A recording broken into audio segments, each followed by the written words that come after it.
2023 का महीना चल रहा है। अगले साल 2024 में लोकसभा के इलेक्शंस है। उसके पहले 4 या 5 स्टेट्स के असेंबली इलेक्शंस है 2023 में।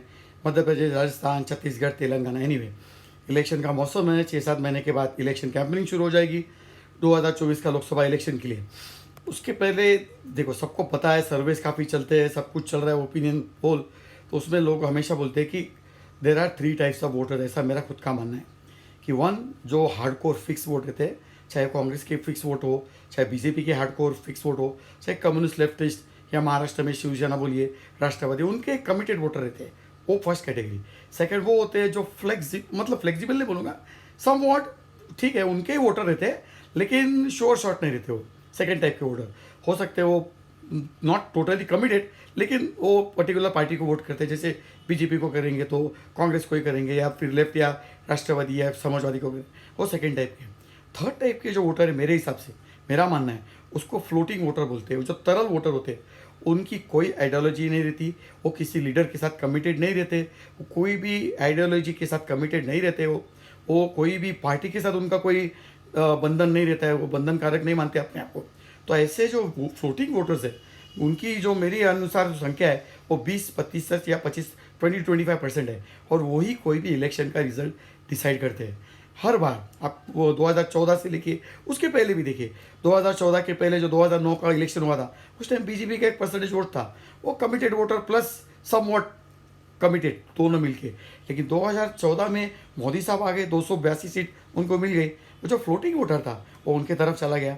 मेरा मानना है उनके तरफ फ्लोटिंग वोटर इसलिए चला गया कि Gujarat model of development, infrastructure, फिर उनका वो कल्चरल राष्ट्रीयवाद, कल्चरल नेशनलिज्म जो है, सांस्कृतिक राष्ट्रवाद, फिर उनका एंटी करप्शन की जो छवि है, नॉन करप्ट, वो है, और फिर कुछ लोगों का अपेक्षा था जॉब्स या बिजनेस अपॉर्चुनिटी ग्रो करो, वो करके उनके पास गया।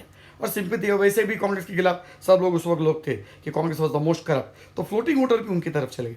2019 में फिर क्या हुआ, वापस मोदी साहब आ गए। उस टाइम को लोगों को लग रहा था कि शायद जीतेंगे, नहीं जीतेंगे, तो मैंडेट शायद फुल फ्लेज नहीं होगा, अनस्टेबल होगा, तो फिर भी मोदी साहब जीत गए। मेरा मानना है उस वक्त जो सर्जिकल स्ट्राइक और जो लास्ट वक्त में जनवरी-फरवरी 2019 में जो हमारा एयर स्ट्राइक हमने किया पाकिस्तान के ऊपर, वो बहुत बड़ा फैक्टर था फ्लोटिंग वोटर को डिसाइड करने के लिए कि मोदी साहब को हमको वोट करना है, सिक्योरिटी वगैरह वो सब कंसर्न। तो फ्लोटिंग वोटर लास्ट मोमेंट पे डिसाइड करता है।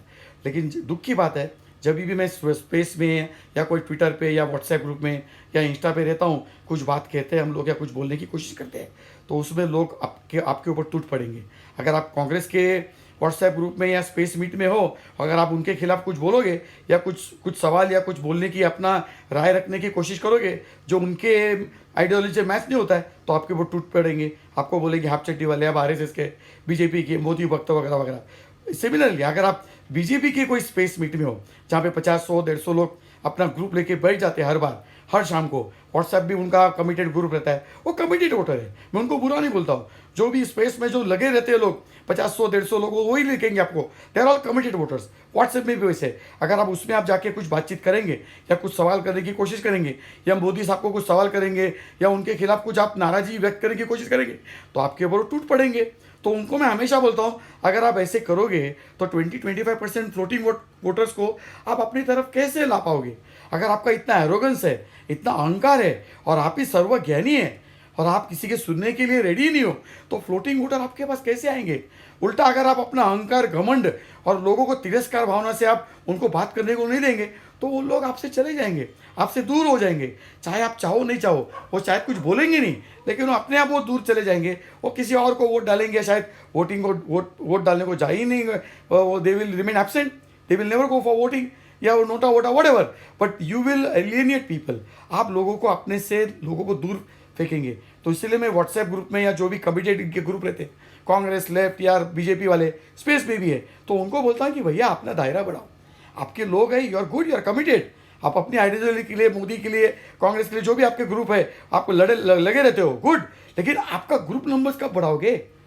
आप वही चीज़ लगे रहते हो, कट पेस्ट अपने आप को कन्विंस करते हो। दूसरे जो ग्रुप में आपके हार्डकोर सपोर्टर है, उसको कन्विंस करके क्या फ़ायदा भाई साहब? वो तो आपको ही आइडियोलॉजी को वोट करने वाले हो, चाहे आप बीजेपी का ग्रुप हो, चाहे कांग्रेस का हो। आपका दायरा कैसे बढ़े?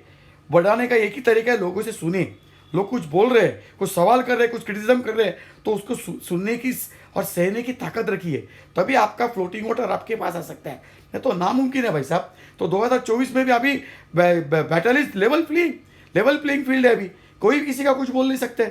अभी फ्री बीज का चक्कर चल रहा है, माइनॉरिटी अपॉइंटमेंट चल रहा है, और बीजेपी का लोग बोल रहे हैं अहंकार बहुत हो गया है, करप्शन के, ठीक है सेंट्रल लेवल पे करप्शन बंद हो गया है, लेकिन लोकल लेवल पे करप्शन है, कुछ जॉब्स और इकोनॉमी फ्रंट के ऊपर शायद लोग नाराज हो सकते हैं, ऐसे बहुत सारे इशू है। तो मेरा मानना है कोई ना कोई इमोशनल अटैचमेंट या सिंपैथी, डायरेक्ट सिंपैथी नहीं बोलूँगा, लेकिन इमोशनल अटैच होने के लिए, फ्लोटिंग वाटर आपकी तरफ आने के लिए कुछ ना कुछ आपको ऐसे करना पड़ेगा। तो मैं हमेशा बोलता हूँ, पीओजे के अगर आप आता है भारत के पास, तो बीजेपी लैंडस्लाइड जीतेगी, उनको शायद कैंपेन भी करना नहीं पड़ेगा।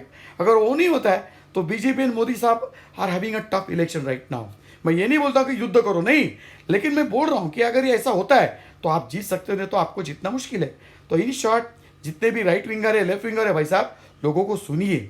आप अपनी ही ईगो और अगेंस्ट में रहेंगे तो आप लोगों को आप दूर फेंकोगे, और अपने ही वो कुएं जैसे 50-100 लोगों के साथ लेके व्हाट्सएप और वो स्पेस में या ट्विटर पे लेके बैठोगे और अपने आप को सोचोगे देखो मैं फाइट कर रहा हूँ, कुछ नहीं होगा उससे। आपको लोगों को सुनना पड़ेगा, आपको पेशेंस रखना पड़ेगा। एरोगेंस, ईगो, अहंकार और मैं ही सब कुछ, मुझे ही सब कुछ पता है, ये भावना आपको दूर करनी पड़ेगी। Thank you.